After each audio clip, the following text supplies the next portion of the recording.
Hey Jude, don't make it bad. Take a sad song and make it better. Remember to let her into your heart.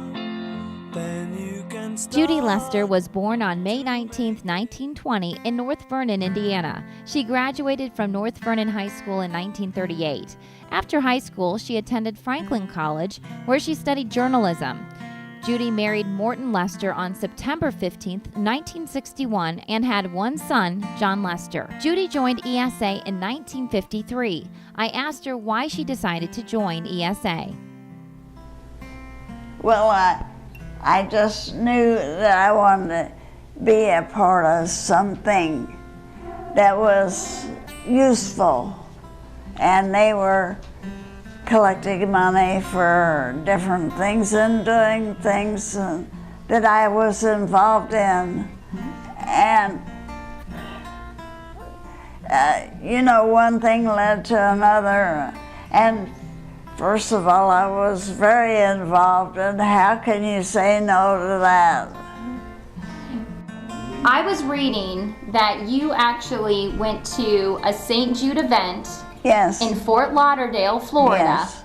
Yes. And that was back in 1969. That was a long time ago. Mm-hmm. And you were vacationing there. Yes. And you went to a fundraiser called Shower of Stars. Yes, where I met Danny.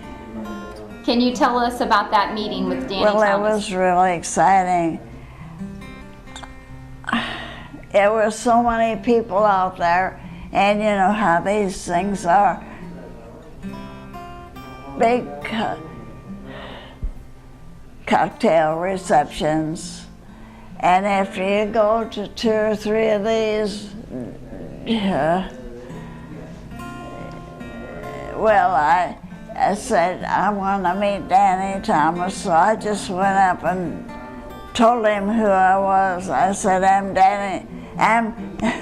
Judy Lester, and we took off.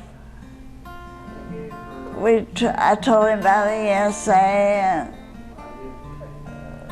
I said, we want to be involved, and he said, you don't need to ask twice.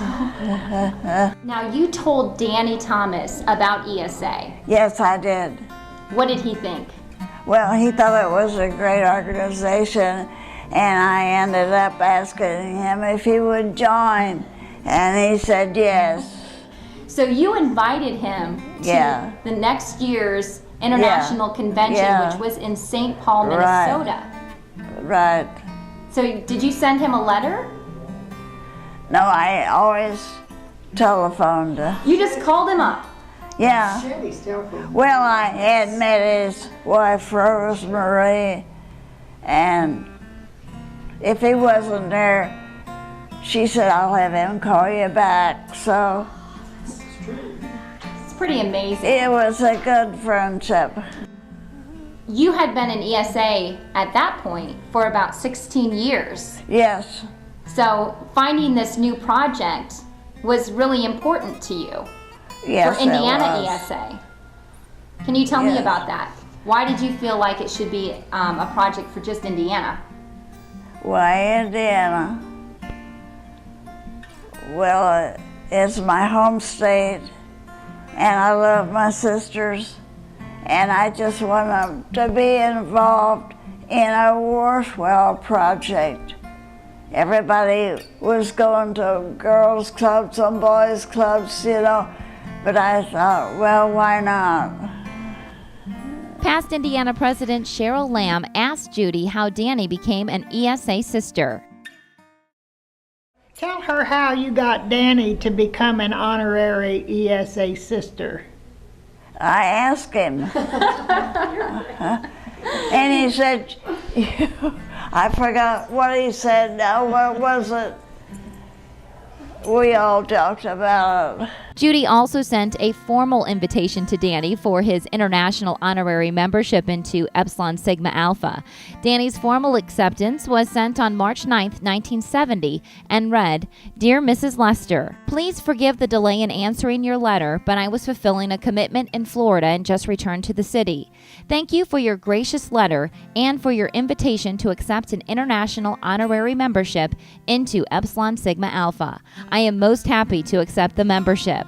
Again, thank you for thinking of me and for your interest and participation in St. Jude Children's Research Hospital. Sincerely, Danny Thomas." Danny Thomas attended International Convention in St. Paul, Minnesota in July of 1970. He received his honorary ESA membership before an estimated 1,500 members and their guests at the Saturday banquet. Stay tuned for more Just Judy in the February edition of The Lamp.